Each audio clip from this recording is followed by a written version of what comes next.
Salut à tous, c'est Franck de Julie & Franck. Perdre du gras, prendre du muscle, c'est un petit peu les deux motifs principaux qui remplissent nos salles de sport aujourd'hui. Et pourtant, on ne connaît toujours pas vraiment leur relation. Certains disent qu'il est impossible de prendre du muscle en étant en déficit calorique, en recherchant à perdre du poids. D'autres disent que oui, c'est possible selon certains critères bien précis. Et aujourd'hui, je vais essayer de vulgariser un petit peu tout ça et de vous donner notre avis là-dessus.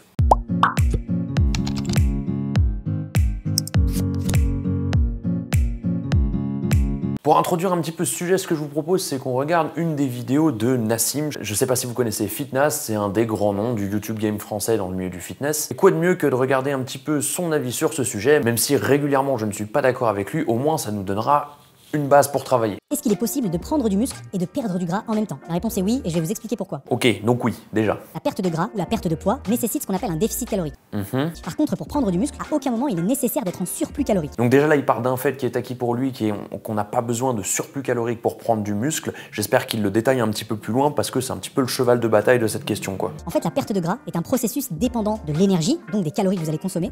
Ça, c'est complètement vrai. Alors que la prise de muscle est un processus dépendant des signaux physiologiques qui vont être provoqués par l'entraînement. En clair, ça veut dire qu'il est tout à fait possible de prendre du muscle alors que vous êtes en déficit calorique. Et donc, prendre du muscle et perdre du gras en même temps. Donc déjà là, c'est quelque chose de très intéressant qu'il vient de dire, c'est que pour lui, les deux ne sont pas liés et que la partie gain de masse musculaire est uniquement liée à des signaux physiologiques, n'a rien à voir avec l'apport calorique corporel. Les deux seules conditions à la prise de muscle, c'est d'une part avoir des entraînements assez bien structurés et assez intensifs, et d'autre part avoir ce qu'on appelle une balance azotée positive. La balance azotée positive, c'est le rapport entre période d'anabolisme et de catabolisme. Mais sans rentrer dans les détails, pour avoir une balance azotée positive, il faut consommer assez de protéines. Et ça, j'en ai parlé dans l'une de mes précédentes vidéos. C'est bien qu'il rentre pas dans les détails, parce qu'en gros, ce qu'il est en train d'expliquer dans sa vidéo, c'est que pour prendre du muscle, il faut avoir une balance azotée positive.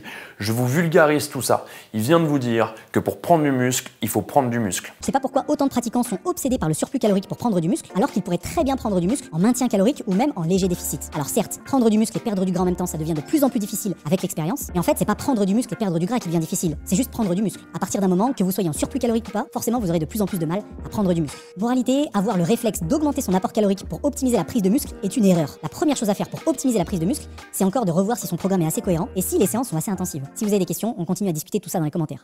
Ouais, en gros, il revient un petit peu sur les mêmes arguments qui venaient de sortir. Le dernier truc qu'il dit, comme quoi plus on avance et plus c'est difficile de prendre de la masse musculaire, ça c'est complètement vrai et c'est complètement normal. Sinon, on serait juste énorme. Quelqu'un qui aurait 20 ans derrière lui d'entraînement en résistance, ce serait un Golgoth de Golgotha. Non, la nature est plutôt bien faite. On n'a pas besoin d'une montagne de muscles. Donc, il arrive un moment où, bien sûr, ça va se limiter progressivement. Alors, cette vidéo, elle est assez intéressante parce qu'il veut utiliser plusieurs termes assez complexes, histoire de noyer un petit peu l'audience. Et à aucun moment, il va expliquer exactement son idéologie qui est que c'est possible de faire les deux en même temps. Et pour mieux comprendre cette vidéo et même pour mieux comprendre les enjeux de tout ça, moi, ce que je vous propose, c'est de vulgariser cette situation de perte de gras et de prise de masse musculaire. Alors déjà, il y a une notion très importante à voir, c'est que notre corps est en constant renouvellement.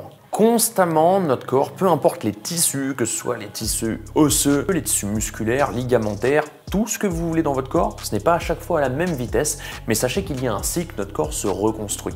Et bien sûr qu'on ne grossit pas progressivement en se reconstruisant, c'est juste un mélange de tissus qu'on détruit et tissus qu'on reconstruit. Alors je vois d'ici toutes les personnes qui vont dire que non, c'est pas forcément tous les tissus, il existe certains. Les grands tissus de notre corps, ce qui majoritairement nous compose, ça se reconstruit de manière cyclique. Donc qui dit reconstruction dit destruction à côté. Et en fait, quand vous entendez parler d'anabolisme et de catabolisme, c'est exactement de ça qu'on parle. L'anabolisme, c'est la partie construction cellulaire, quand le catabolisme, c'est la partie destruction cellulaire. Et on est constamment en train de jongler entre les deux pour se renouveler. Et je vous parle de tout ça parce que ça se passe aussi dans notre corps. C'est-à-dire que la partie musculaire est constamment en renouvellement, on détruit des protéines et on en reconstruit. La partie énergétique aussi, quand on prend les glucides par exemple, on est constamment en train d'en stocker sous forme de glycogène, voire d'acide gras s'il y en a trop, et en train d'en déstocker, de déstocker du glycogène et de le consommer dans le mouvement. Et là on parlait des acides gras, mais c'est exactement la même chose. On va stocker du gras comme on va aussi en déstocker pour le consommer. Et c'est cette balance qui va faire un petit peu notre composition corporelle. Si vous stockez du gras plus que vous en déstockez, vous allez être gras, c'est complètement logique. Si vous stockez du muscle plus que vous en déstockez, vous allez être musclé. Ça va de soi. Et ce qu'il appelle vulgairement la balance azotée dans cette vidéo-là, justement, c'est la partie anabolisme et catabolisme. Musculaire, parce que je le rappelle, l'anabolisme et le catabolisme, ce n'est pas que les protéines, c'est n'importe quelle cellule. Et donc bien évidemment, ce qui dit, pour prendre du muscle, il faut avoir une balance azotée positive. Pour prendre du muscle, je vous explique ce qu'il vient d'expliquer, pour prendre du muscle, il faut construire plus de protéines qu'il faut en détruire, c'est logique. Seulement si je vous disais là comme ça en le vulgarisant, mais pourtant je dis exactement la même chose, pour prendre du muscle, il suffit de prendre du muscle, vous me direz arrête de me prendre pour un con. Mais il suffit de mettre des jolis noms dessus pour que tout de suite, ah ouais, bah ça j'avais pas pensé à ma balance azotée, ma balance protéique ou peu importe comment vous l'appelez. Seulement pour aller un petit peu plus loin dans l'idée, pour mieux comprendre comment fonctionne notre corps, il faut comprendre ce principe de catabolisme et d'anabolisme musculaire. Les autres, ça fonctionne un peu de la même manière, mais on va surtout regarder le musculaire. L'anabolisme, c'est le fait de construire des cellules complexes en prenant des petites cellules, en les collant ensemble grâce à de l'énergie. Donc oui, ça paraît pas si vulgarisé que ça, mais je vais vous l'expliquer en imaginant un mur à la place. Un mur, ce sont des briques avec du ciment. Quand on est en anabolisme, on cherche à fabriquer un mur. Donc ce qu'on veut déjà, c'est avoir des briques. Les briques, quand c'est la partie musculaire dont on parle, sont des protéines, ou plus précisément des acides aminés. Mais là, on va globaliser, on va parler de protéines. Donc on veut avoir des protéines disponibles, mais on veut aussi avoir le ciment. Et le ciment, c'est de l'énergie. Il nous faut des calories, il nous faut de l'énergie pour construire ce mur. Et au contraire, quand on est en catabolisme, quand on vient faire du sport, quand on est en jeûne, quand on est en déficit calorique, ce qu'on veut, c'est avoir de l'énergie, récupérer de l'énergie. Et bah les amis, notre énergie, elle est dans ce mur sous forme de ciment. Et il est tout le temps possible, à tout moment, dès qu'on en a besoin, de récupérer ce ciment. Et pour ça, il suffit de casser ce mur. Donc le catabolisme, qu'est-ce que c'est? C'est le fait de détruire les cellules complexes pour récupérer l'énergie. Donc vous avez bien compris que dans le catabolisme, comme dans l'anabolisme, il y a vraiment une notion d'énergie qui est très importante. On a besoin d'énergie pour construire et on récupère de l'énergie en déconstruisant. Donc là, dès ce moment-là de la vidéo, on peut se dire, du coup, est-ce que c'est vraiment possible d'être en déficit calorique et de faire du muscle en même temps? On ne peut pas avoir la réponse dès maintenant, mais on peut quand même comprendre que si jamais on manque d'énergie, ça peut être complexe de justement être en anabolisme. Maintenant, on va regarder le tableau d'un petit peu plus loin. Qu'est-ce qu'il faut pour construire du muscle? Pour construire du muscle, la première chose qu'il faut, et c'est ce qu'il y a de plus important, c'est le besoin du muscle. Si vous n'avez pas besoin de masse musculaire, votre corps ne va pas en construire, peu importe ce que vous lui apportez comme alimentation. On prend deux personnes typiquement, quelqu'un d'un côté qui fait du sport de résistance de haute intensité et de l'autre côté quelqu'un qui reste dans son canapé, on leur donne un apport de protéines élevé aux deux, il y en a un des deux qui risque de prendre du muscle et l'autre certainement pas, devinez lequel, bien entendu celui qui fait de la résistance. Excusez-nous, on gagne la guerre là. Bah ouais. On veut être résistant. Et en fait, grâce à ce stimulus mécanique qui est l'entraînement en résistance, notre corps comprend qu'il y a un besoin de plus de masse musculaire et sécrète donc des hormones qui nous permettent de favoriser, voire même de créer la construction de masse musculaire, l'anabolisme musculaire. On a plusieurs voies hormonales qui viennent justement nous permettre ça. On a la voie notamment de la testostérone, on a la voie de l'hormone de croissance. Ce sont des voies différentes hormonales, donc à chaque fois qui viennent recruter l'hypothalamus, l'hypophyse et puis les glandes sécrétrices directement. Et donc le sport, c'est la partie qui va déjà nous aider au niveau hormonal à aller chercher notre gain de masse musculaire. Mais les hormones ont besoin de plein de choses pour fonctionner, notamment d'une homéostasie générale de notre corps qui est favorable. Et pour ça, le déficit calorique, c'est ultra handicapant. Vous l'avez tous entendu, oui, pense à prendre des lipides pour ton système hormonal, oui, pense à prendre des glucides pour ton système. Notre système hormonal est énergivore dans sa fonctionnalité. Il a besoin d'avoir suffisamment d'énergie, pas forcément d'être en excès, hein, ça crée d'autres problèmes, hein, mais d'avoir suffisamment d'énergie pour fonctionner correctement.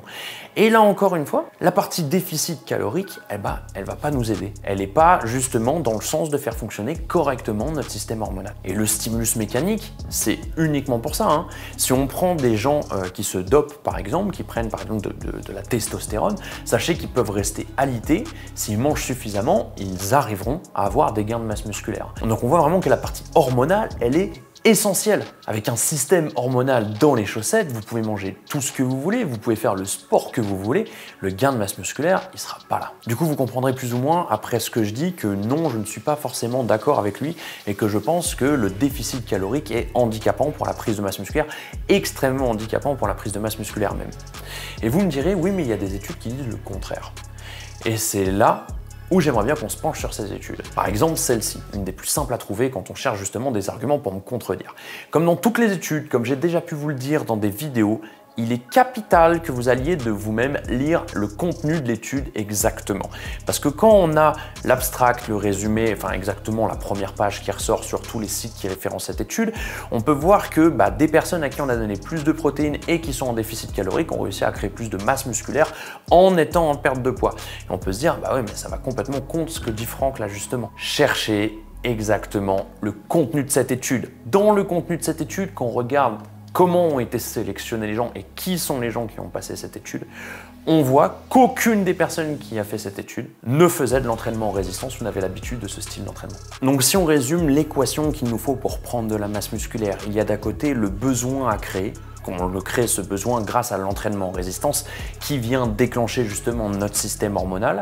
À côté, on a besoin des protéines, c'est les briques pour notre mur, et à côté, on a besoin de l'énergie, qui est le ciment pour tout faire. Là, dans ces conditions précises, sur un public débutant qui n'en a jamais fait, la quantité de besoin est énorme. Et même en étant en déficit calorique à côté, on a tellement besoin de masse musculaire face à un entraînement en résistance, vu qu'on n'en a jamais fait, c'est une nouvelle activité qui crée énormément de tension mécanique, que notre corps est même capable de se dire je vais sacrifier des réserves énergétiques face à un tel besoin de masse musculaire. Mais vous le comprenez de vous-même.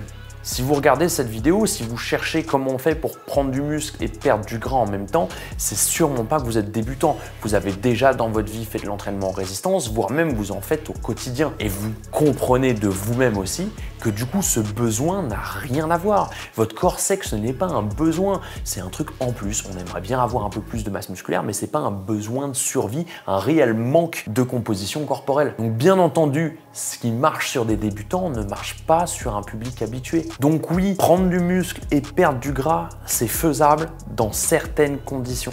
Surtout chez les débutants, chez les gens qui en font vraiment peu ou qui en ont jamais fait. Là, dans ces conditions-ci, c'est possible d'avoir une légère, je dis bien légère, prise de masse musculaire pendant un déficit. Et par contre, chez toutes les autres personnes, tous les gens qui sont habitués, c'est quasiment impossible. Donc bien entendu, la solution, c'est pas de faire le truc dans l'autre sens complet et de faire des grosses prises de masse de porc en mangeant 14 fois trop. Non, vous l'avez compris, on a besoin d'assez d'énergie pour construire du muscle, on n'a pas besoin de trop d'énergie. Ça ne servira strictement à rien. Voire, il y a des études qui montrent que le fait d'avoir trop de gras, d'un point de vue testostérone, et ça vous l'avez compris tout à l'heure sur la partie hormonale, c'est très important, d'un point de vue testostérone, c'est handicapant aussi.